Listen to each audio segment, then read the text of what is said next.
Shavik? Yes, ma'am. Yeah, first and foremost, I should introduce Dr. Kamani. Ma'am, I'm just starting after I say Okay. that. After that, okay, ma'am. Okay. We're just starting, ma'am. Okay. Yeah. All right. Good afternoon, everybody. Okay. On behalf of Transfusion Medicine Academic Society, I welcome you all to today's webinar, Donor Recruitment and Retention Strategies. Before starting this session, I request all the participants to kindly keep their mics muted.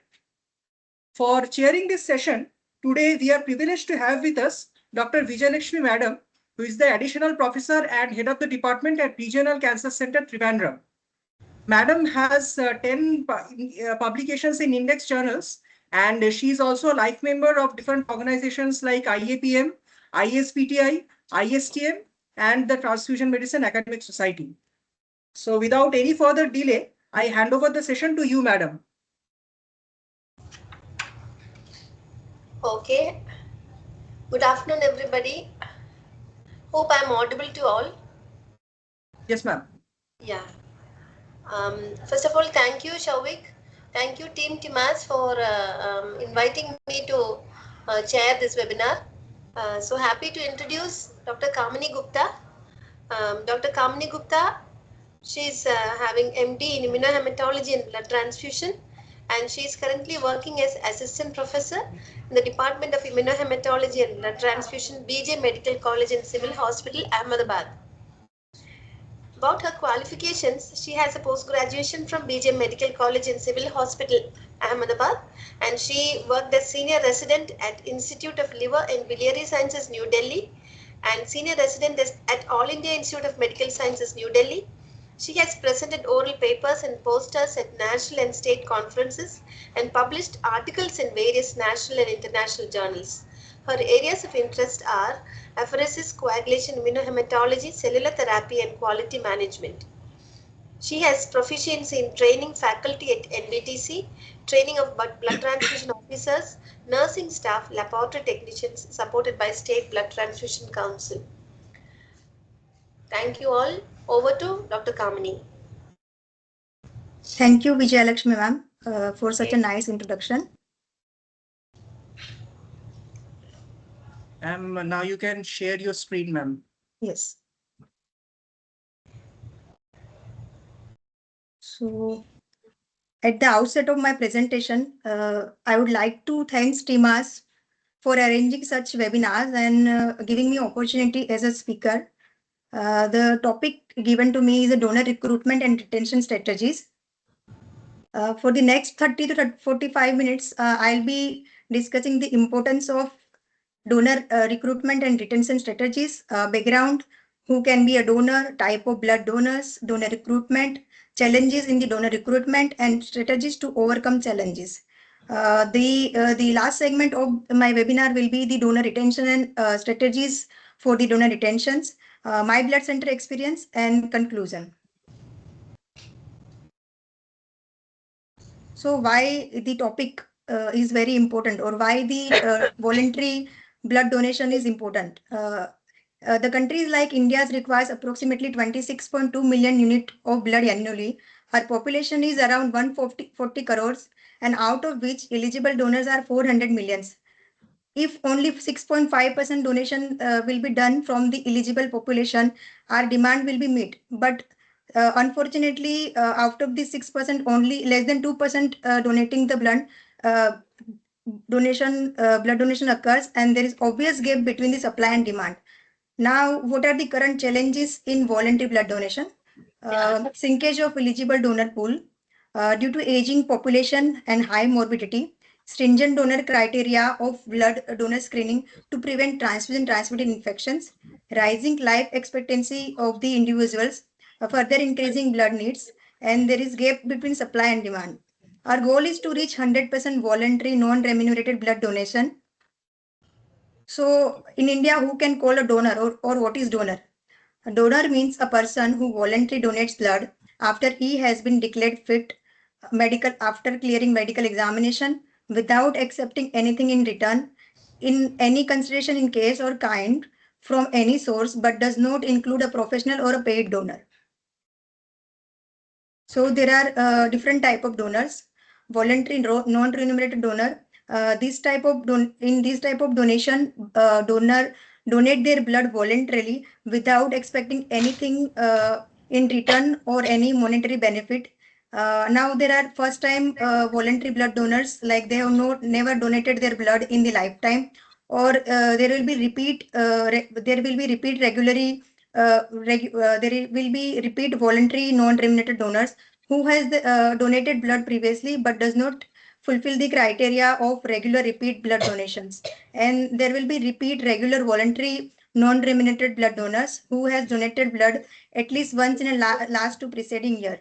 Now, this type of blood donation is considered as a safest because these persons donate their blood voluntarily. The second type of blood donors are replacement family or relative donors. They donate their blood for the family member or for the patient who is known to them, but without expecting any monetary benefit in return. The third type of donation is professional or commercially paid donor. Now, these type of donors donate their blood in expecting something in the return. Mostly monetary benefit is involved.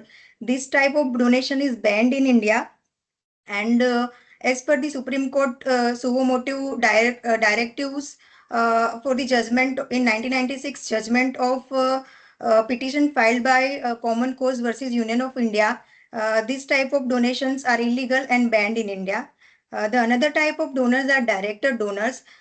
This type of donors donate blood specifically for their patients, and they want this blood will be transfused only to their patients. The another type of donation is autologous donation, in which the person donate their blood for themselves for the future utilization.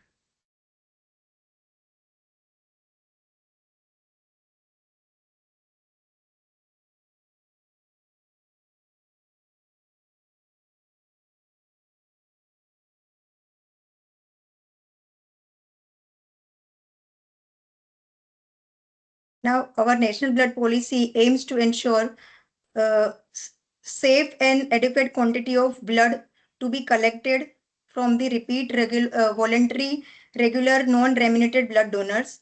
To achieve this aim, they have drawn 8 objectives, out of which the objective 1 focuses on to reiterate firmly the government's commitment to provide safe and adequate quantity of blood, blood components, and blood products.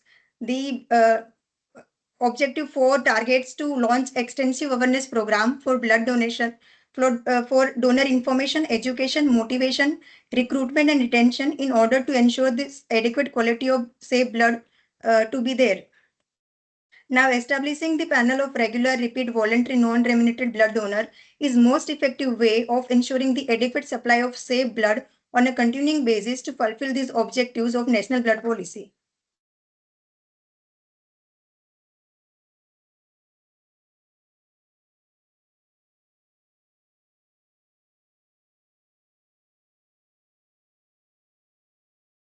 Hello, am I audible?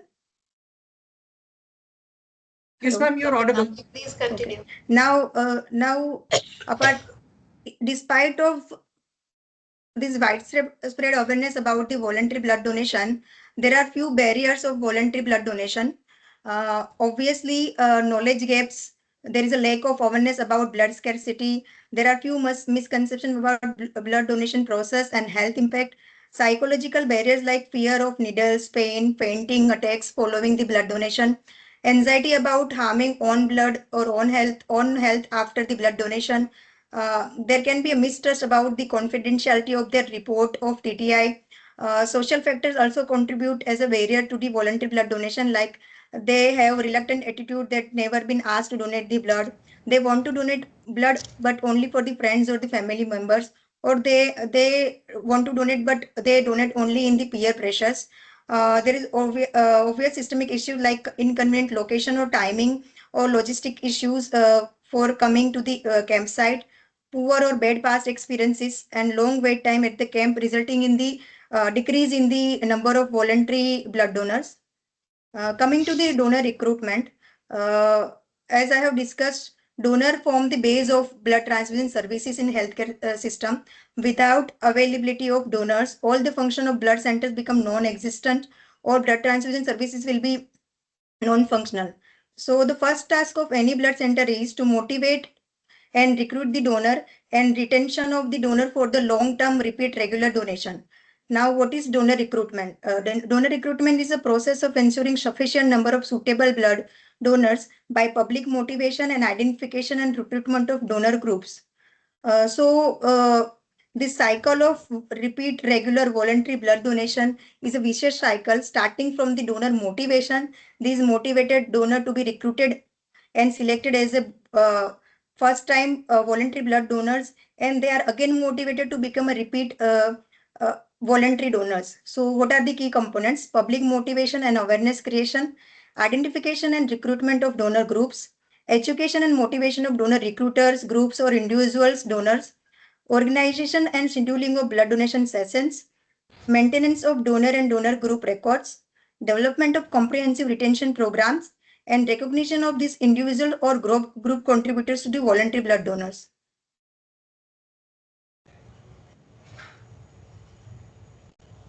So I'll be discussing donor motivation first. The donor motivation is a combination of psychological, social, cultural, and situational factors that influence an individual's decision to initiate and continue voluntary blood donation. Now, there are few, even they well aware about the voluntary blood donations, there are some factors influencing the donation. The act of altruism and desire to help.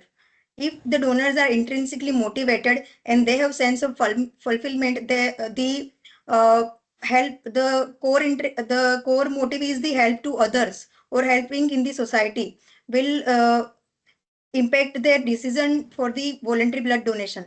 Perceived safety and self-efficiency. If the donor has confidence in the donation process, they have confidence of the blood donation will be done under the technically competent staff, and they can their queries can be resolved through the sufficient knowledge.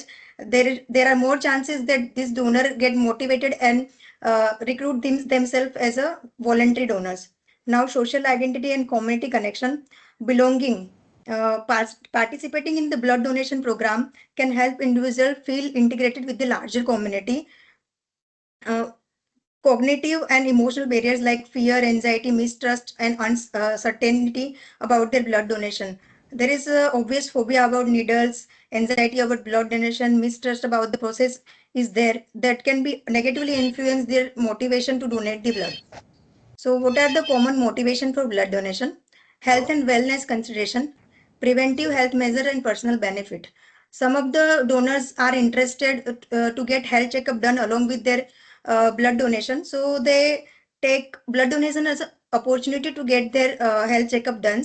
Civic duty and social responsibility. If the donor feel the sense of purpose or uh, the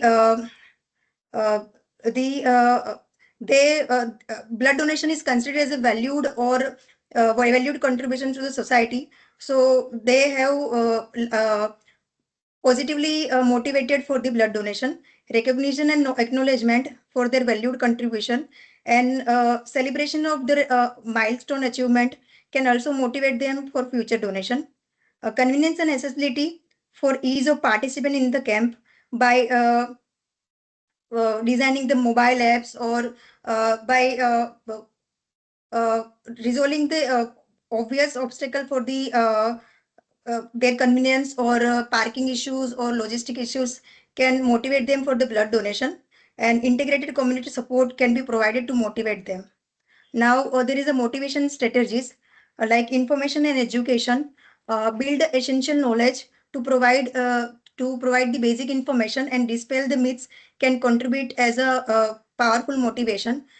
Emotional storytelling by humanizing the process of blood donation and connecting the positive stories or connecting the story of the blood donor with the recipient can be a motivational factor for the donor recruitment. Social and peer influence, convince and experience designing of the we can redesign the entire process of blood donation and make it as smooth as possible to motivate and get more and more number of donors to be as a regular repeat donors. Non-monetary recognition like badges, pens, medals can be given to appreciate their contribution to the society. Donors can be digitally engaged by push notification or SMS or birthday greetings to feel them connected to the blood center or to the patients. Targeted outreach to the underrepresented areas like women's only drive, or we can target the rare blood donors for the specific patient. Community partnership com- Community partnership leveraging the religious organization or organization head, schools, colleges, and other organization, and obvious barrier management and addressing the other issues can also result in the donor motivation. And long-term relationship with the donors by the personal attention can make them repeat voluntary non-remunerated donors. Now, what are the challenges in the donor recruitment? Maintaining the adequate donor base 24/7 is the challenging task for any blood center. Redesigning the donation process to give best experience to the donors, excellent inventory management to avoid wastage of this precious resource, and proper planning of voluntary blood donation camps to avoid exhaustion of donor pools. Now we will see one by one. The maintenance of adequate supply of blood 24/7 for mitigate this. We can lay down or draw a few strategies to overcome this challenge. First of all is resource allocation. There should be dedicated HR or manpower in the form of counselors, medical social workers, donor motivators, voluntary blood donor coordinators, motivated camp organizers, rest technical blood center staff with the efficient technical knowledge should be there, and that should be dedicated for the donor recruitment itself. Physical resources and technical resources, sufficient IC material should be there, consumables and goods for conducting voluntary blood donation camps to be there, records of voluntary donors and the list of camp organizers should be ready. Financial resources are very important, funds to be there to conduct voluntary donation camps, arrange donor motivational activity, and honoring them on a special occasions like National Voluntary Blood Donation Day and World Blood Donation Day. The second one is, sorry, redesigning the donor experience.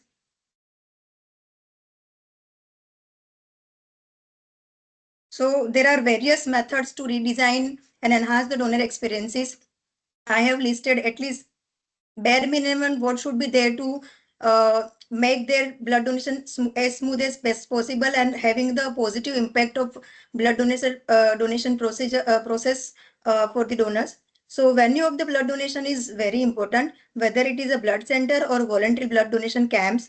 The ambience should be good with the information sharing the blood donation process, what to be done, what not to be done, the poster and banners showing the blood donation process. Sitting arrangement should be there. The adequate number of the chairs should be there in the waiting area. The ambience should be well lighted, well ventilated, and air conditioned. The second is waiting time for the blood donation should be as less as possible. We should avoid unnecessary waiting, and the every uh, technical staff or every staff working in the blood center or at the VBD camps should have positive attitude towards the blood donors and always welcome the blood donors with a smile.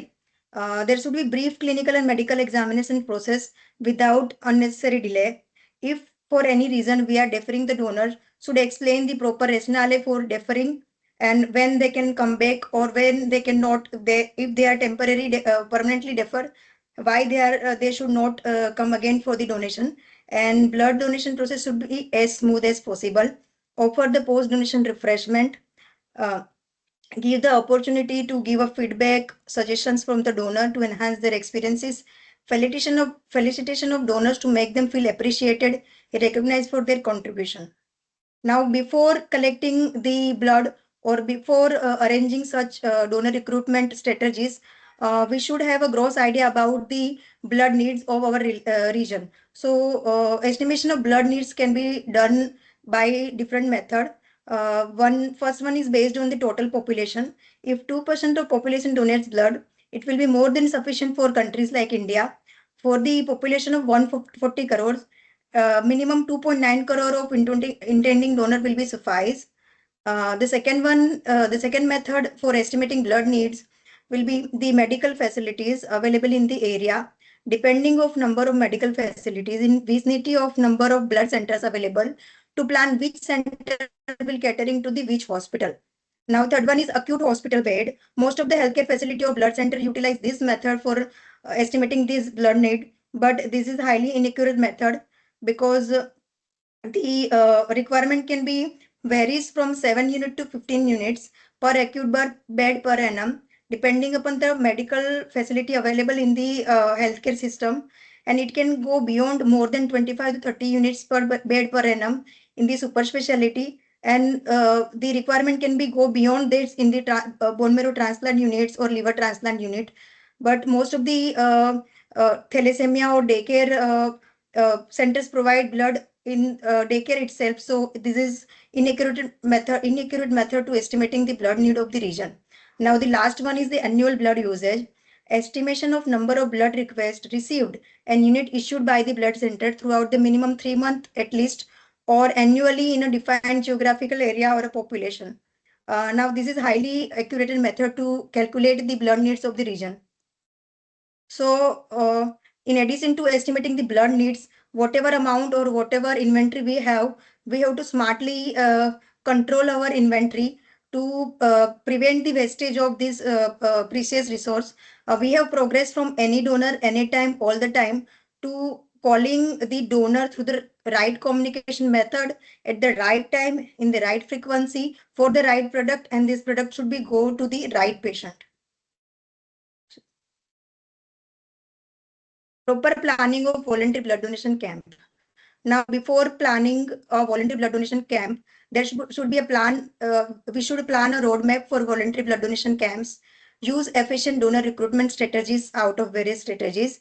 Utilize the different method of communication to increase the donor response. Avoid mega blood donation camps unless there is a large amount of blood is needed, and prefer the small distance frequent outside camp with the realistic targets. So coming to the donor recruitment strategies, now there are three different donor recruitment strategies. One is pure voluntary based recruitment strategy. Second one is social persuasion based recruitment strategy. And third one is remunerated based donation. In pure voluntary based recruitment, this type of recruitment based on the integrally generated sense of altruism or community service. Donor donates at own will without distinction of caste, creed, religion, color, and status of recipient. There is no expectation of anything in return, or there is no monetary benefit involved. We can offer small tokens like badges, pens, medal for the appreciation of this type of donor, and the blood center should give more attention to this type of donors. Most likely, these donors most likely to convert into regular voluntarily non-remunerated blood donors. So at our blood center, we acknowledge and appreciate the voluntary blood donors by giving them certificate and small token for the appreciation. This is having the great impact on their future donation. Second strategy is based on the social persuasion based recruitment. In this type of recruitment strategies, the donor donates out of persuasion or pressure from friends, colleague, religious head, political leaders, or influencer. This type of donation are mostly seen at the outdoor blood collection drives, sorry, at colleges, offices, factories, social, religious, or political gathering. Organizer promise the recruiter to get minimum number of donation by social pressure on each individuals of a group to achieve promised target. The another form of persuasion based recruitment strategy is relative or family replacement donors who donate blood for family member without any monetary benefit involved. We can focus on these type of donors and counsel them to become a regularly voluntary donors. The third one is remunerated based donation. In this type of strategies, the donation mostly happen expecting something in return, or mostly monetary benefit is involved. They're also called paid or professional donors. This is used by donors who donate blood to seek monetary benefit from the patient's relative. This kind of strategy is banned in India due to high chances of getting infected blood, and we should discourage this kind of practice. Right now, there is no specific Indian Penal Code or no specific law which can give the exact what should be the penalty of for the paid donation, or what can be the imprisonment for these paid donors. Now, which methods we can utilize for the donor recruitment? There is short-term methods and long-term method. Short-term method utilized to recruit the blood donors immediately to meet urgent demand. So, in cases of disaster or in cases of any mishap happening, long-term methods can be utilized to recruit the future donors. Short-term methods short-term method communication can be done by advertisement in television or FM, articles in the newspaper or magazines, arranging seminar, meeting, talks on a specific blood donation awareness program targeting specific blood donors. We can display poster and banners and hoarding and leaflets. Long-term method, as it focuses on the futures donors, general awareness programs can be arranged. There can be arrangement of poster competition, slogan writing, quiz or debate based on the blood donation awareness. Hoardings, articles in the printed media can be done, and we can integrate the blood donation awareness in school education programs. Rally, walkathon, cyclothon can be arranged to increase the awareness of blood donation in general population. Coming to the different methods of communication, there can be direct method or indirect method. Through the direct method, targeted organization groups can be approached through lectures, seminars, webinars, focus group discussions, group meetings, or panel discussions. Partners with the employers, religious organizations, civic groups, and school colleges as a part of community engagement and outreach. One-on-one outreach through the calling or texting committees to contact potential donors directly. Indirect method approaches the community in general through the mass media communication like newspaper, advertisement, social media platforms like Facebook, Twitter, Instagram. Can also make a short films or shows, dramas, increasing the awareness about blood donation. Can arrange skit, street play, or reels targeting the community in general. The communication can be oral, and the oral communication is the most effective method through the audio visual talks regarding the need of blood, myths and facts about blood donation, ease of blood donation process using the social media. Personal communication can be done through the SMS, calls, or email reminders. Now, utilization of digital tools and technology for the voluntary blood donation. Blood center can design mobile application for ease of donor registration and profile management, their next eligibility tracking and sending the reminders, locating the nearby camp with the GPS, providing the health tips and frequently asked questions answer, distributing digital certificate and badges for the donors. Donor can also be contacted through automated communication by sending SMS or email at the 90 or 120 days interval. Can send birthday greetings with the next eligibility date. Emergency blood request alerts can be sent through this automated communication, and campaign announcement can be done through this communication.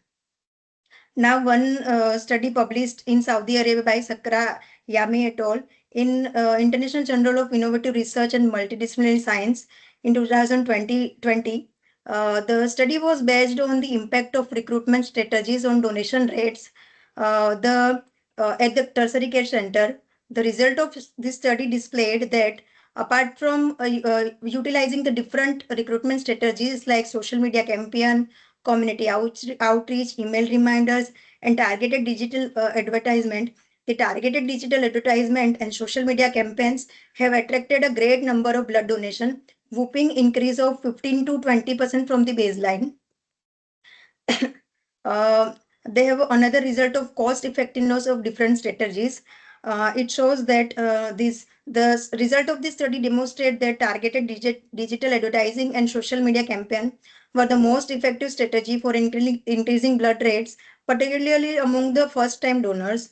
Community outreach and email reminders were most successful in re-engaging the repeat blood donors, but were less effective in attracting new donors. Now, cost effectiveness analysis showed that email reminders were the most economical, while targeted digital advertising was the most expensive, but it yielded the highest number of new donors. Coming to the last segment of my webinar, donor retention. Retention of blood donors are equally important to maintain pool of safe blood. Committed and satisfied donor are the best ambassador of recruiting other donors.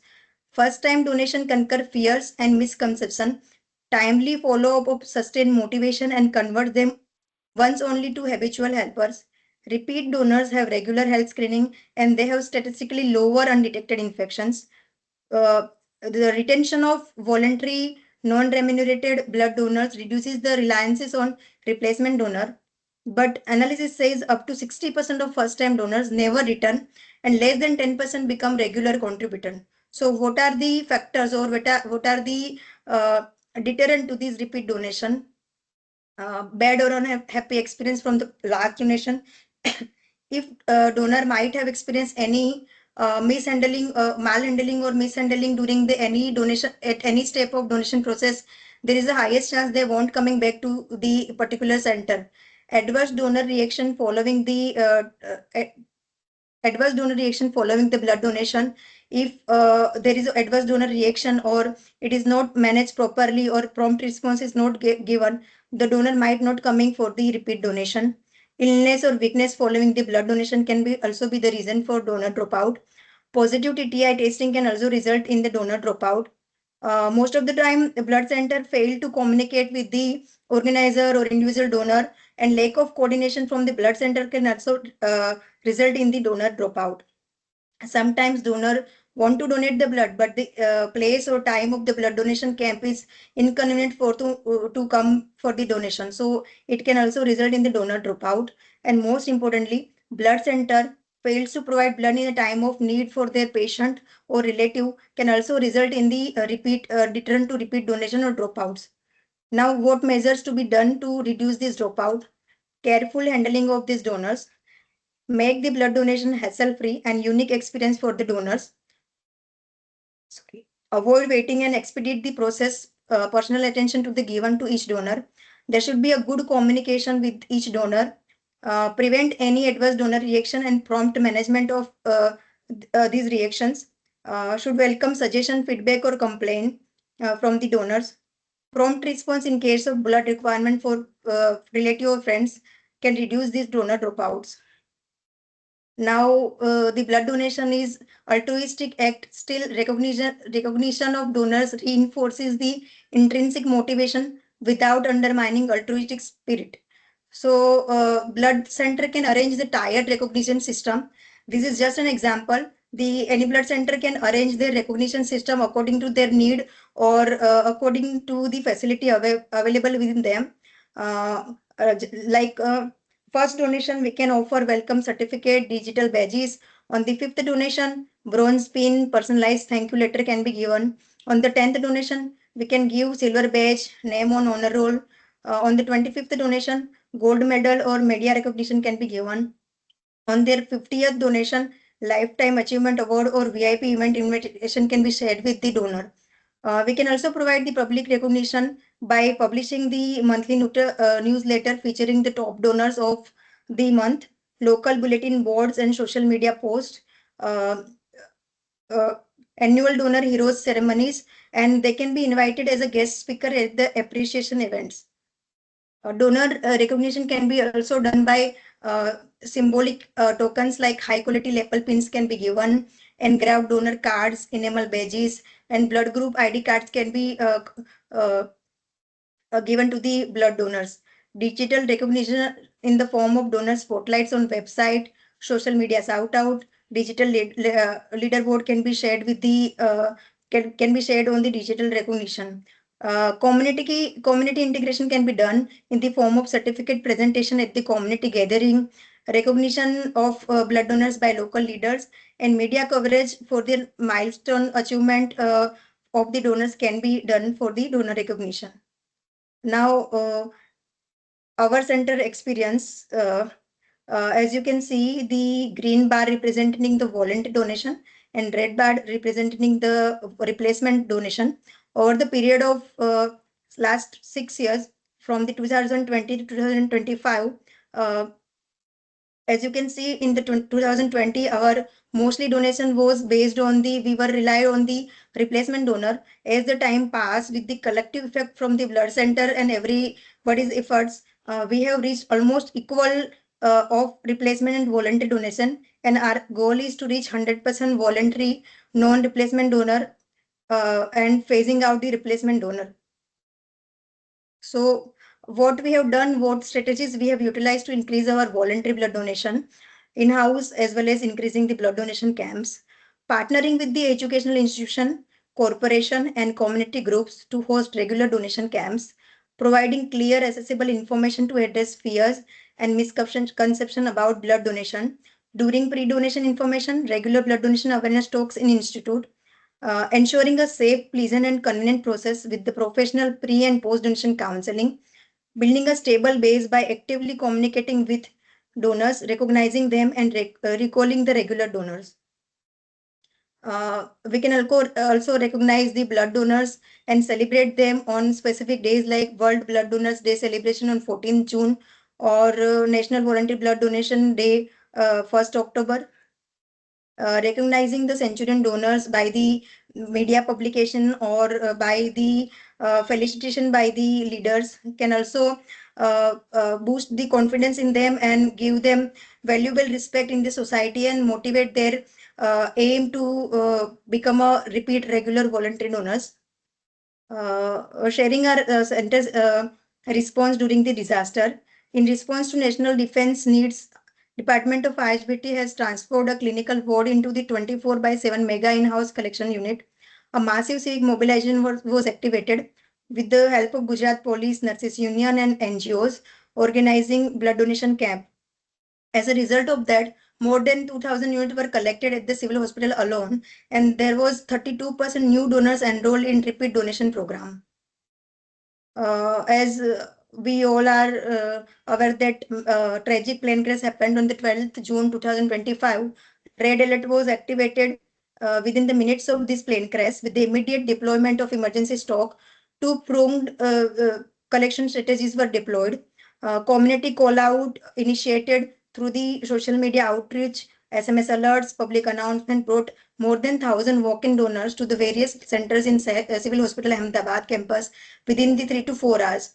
Outdoor blood donation camps were also arranged in collaboration with the NGOs, colleges, GSCBT, and Department of IHBT has organized emergency camp that ensured fresh inventory continued replenishing the hospital stock throughout the day. As a result of that, no blood shortage was reported, and every critical patient received a transfusion within the golden hour. To summarize my webinar, a safe, sustainable blood supply is built entirely on 100% voluntary, non-remunerated blood donors and not the replacement donors. We must actively overcome barriers, fear, myths, their questions, their queries regarding the blood donation, using the diverse strategies from community outreach to targeted digital campaign. The single most important factor for retention of the voluntary blood donor is a positive, efficient, and empathetic donor experience. Consistent recognition and continuous engagements are essential to convert this first-time donor into a lifelong regular ambassador for the cause. Thank you.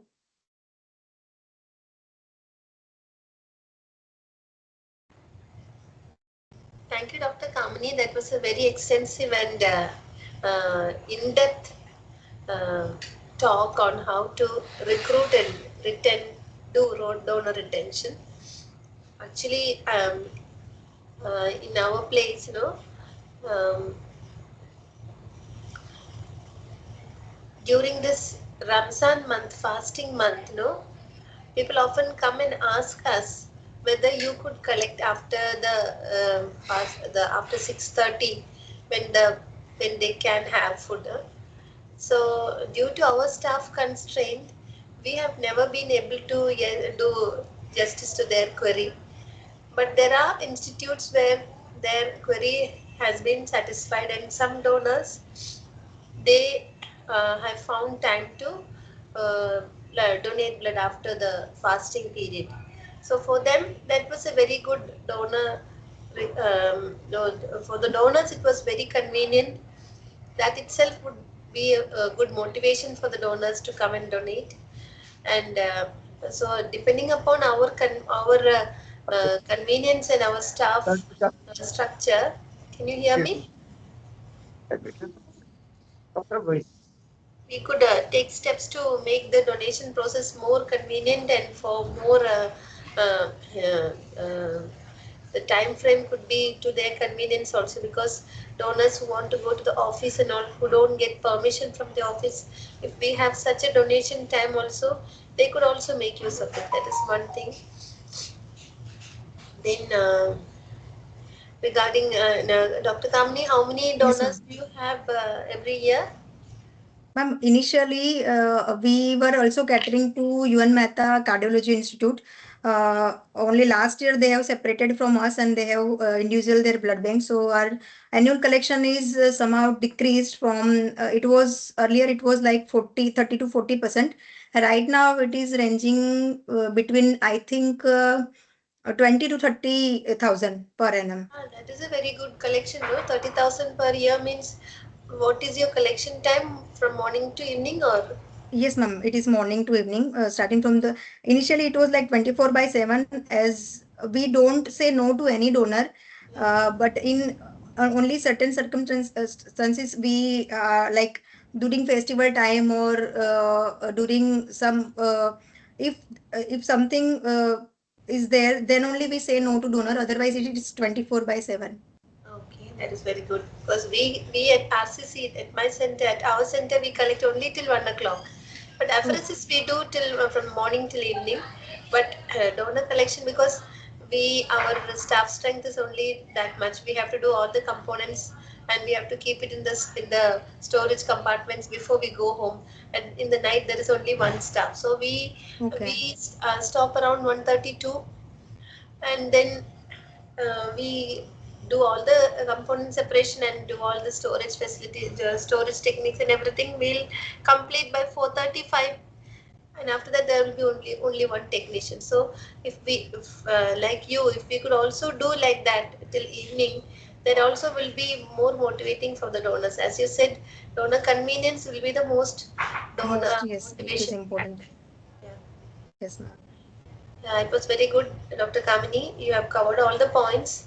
Then, any doubt from the participants? Anything you have to share?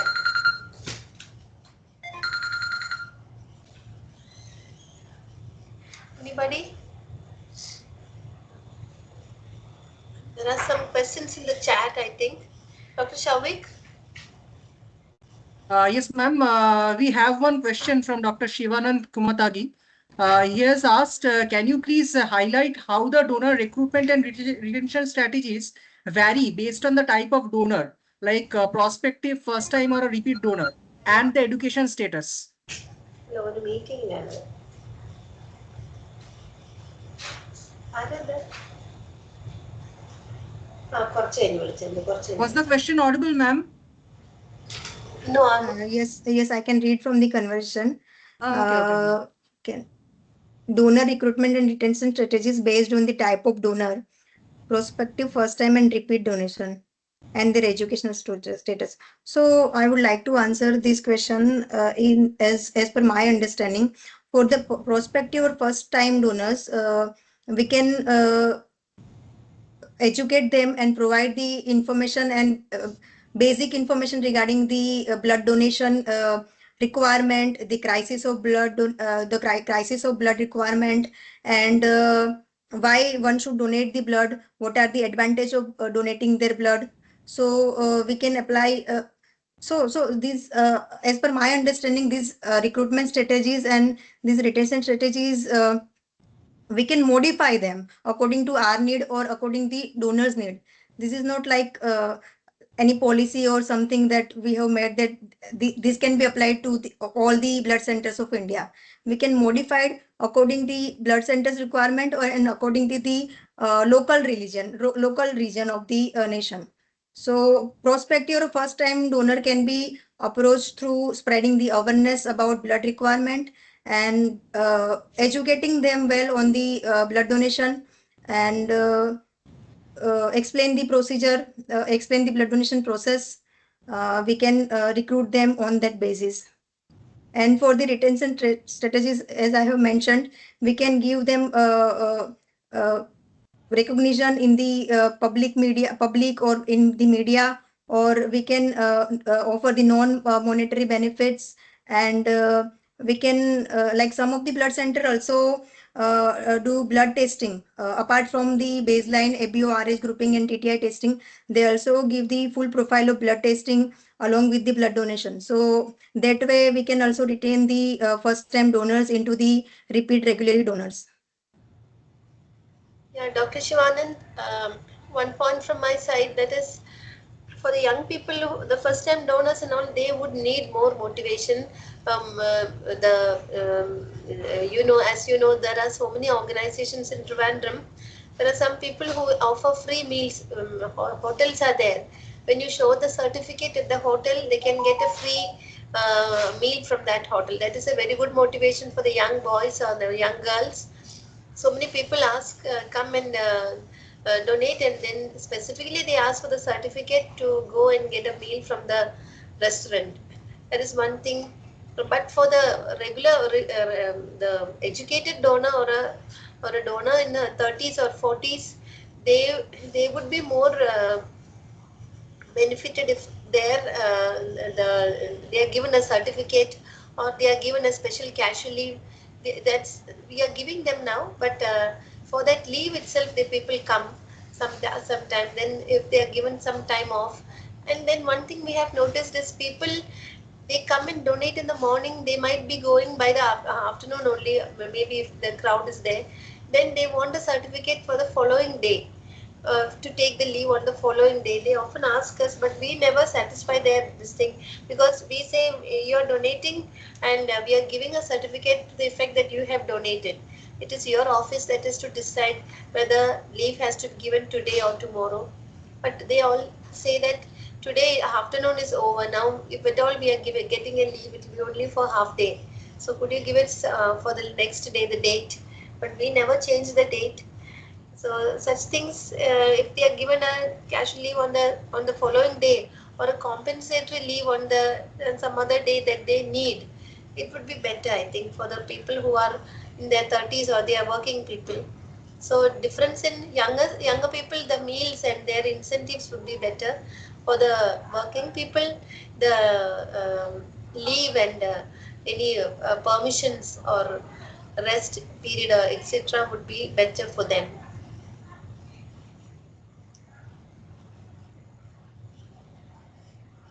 Any other question? I think we have a question from Nidhi Bhatnagar, madam. Madam, can you please unmute your mic? She has raised a query, I think. She has raised her hand.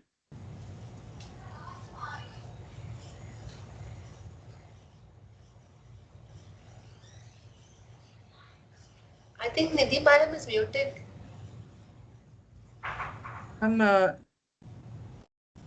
They can unmute themselves, ma'am. Yes, yes. Can I? Yeah, I just wanted to add very good initiative. First of all, congratulations to you guys for organizing at this platform.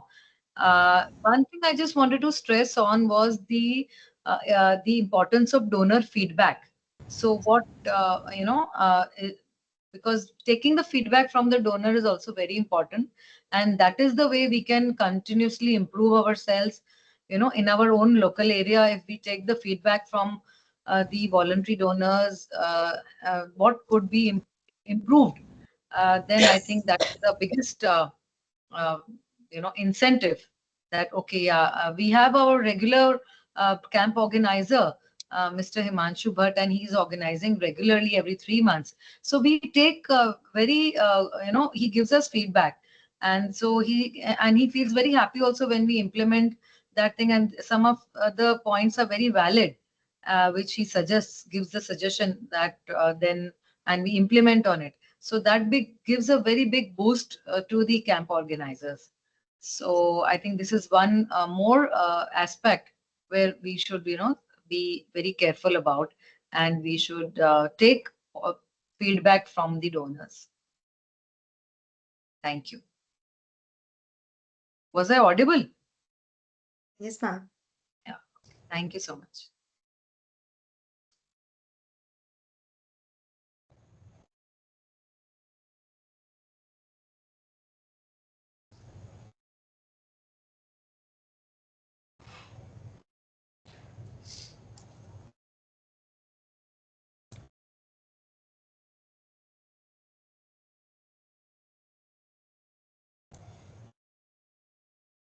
Any more questions from any participants?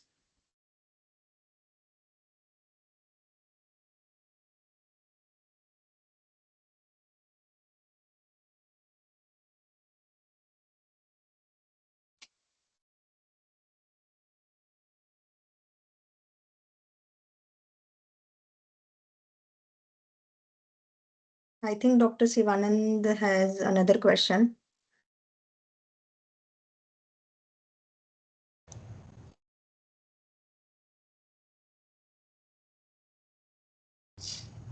Yes, ma'am. He has asked how challenging it is to convert replacement donors to voluntary with challenges like donor overload and limited staff. See, it is really challenging to convert these replacement donors into the voluntary.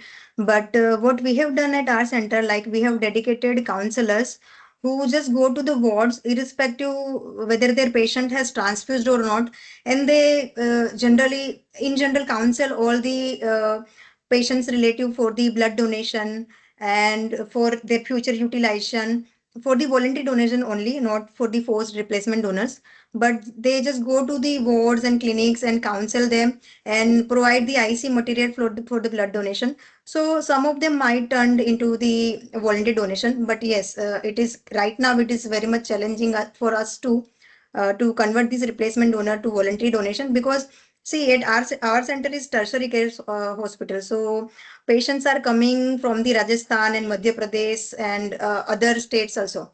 So it is difficult to for them to become a repeat regular voluntary donors. But yes, due to spreading this awareness and counseling and motivating them, some of them can be converted into the voluntary donors.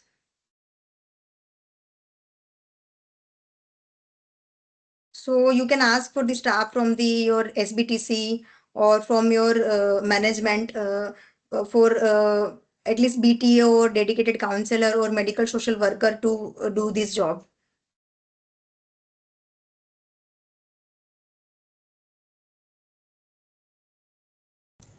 Um, in our center, for apheresis donors, initially they might come as a replacement donor, but after that they have changed to voluntary donors, and now we have a moderate pool of apheresis donors.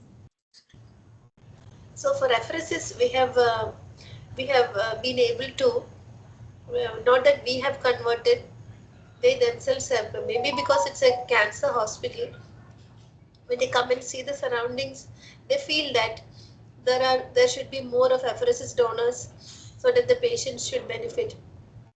From this altruistic feeling, they have themselves converted, and they know that apheresis, once they do know, they know that it is not doesn't have much reaction, or it is not a dreaded thing or anything. So they themselves convert themselves from, initially they may come as in a replacement, then they themselves get converted, not converted or anything, they are willing to come on their own. So they are, even for the same patient they might be needing again and again, then when they go they said, please, I will come, you don't have to call me more, I will come. That is what they do, our apheresis donors. So maybe because ours is a cancer hospital and people are more motivated. Mhm.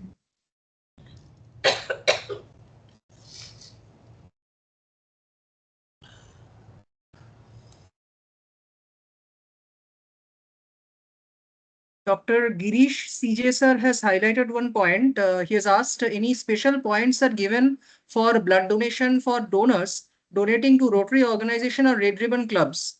If yes, it has to be extended to all the blood centers. See, again, providing something from the blood centers is again, as we are government institution, so there are some limitations.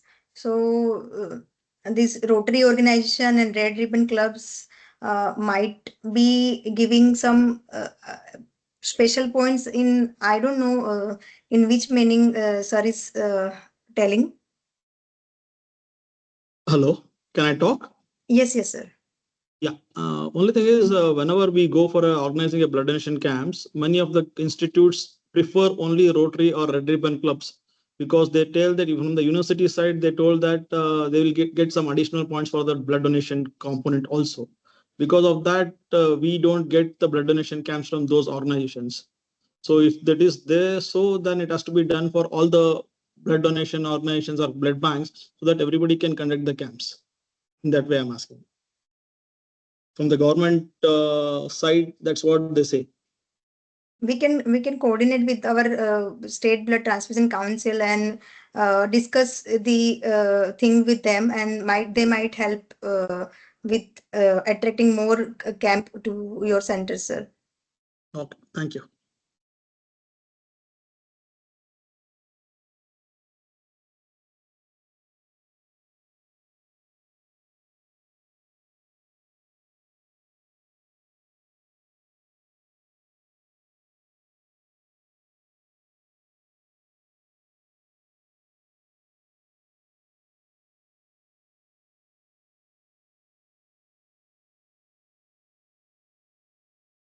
Any more questions from any participants?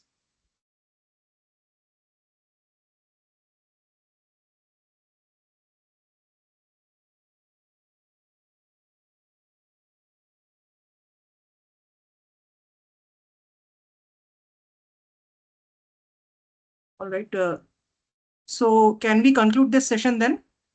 Vijayalakshmi ma'am? Yeah, Shavik, if there is no more questions. Any more questions from any participants? All right, then we can conclude this session. Okay, thank you, Dr. Kamini. Your presentation was very good, and you have interacted well with the participants. And once again, thank you for inviting me for this to chair this session. Then,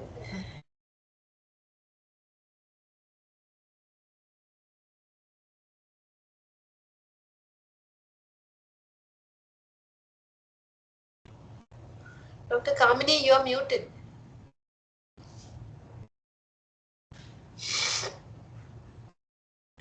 Thank you, Vijayalakshmi ma'am, and thank you, Timas, for arranging this session. All right.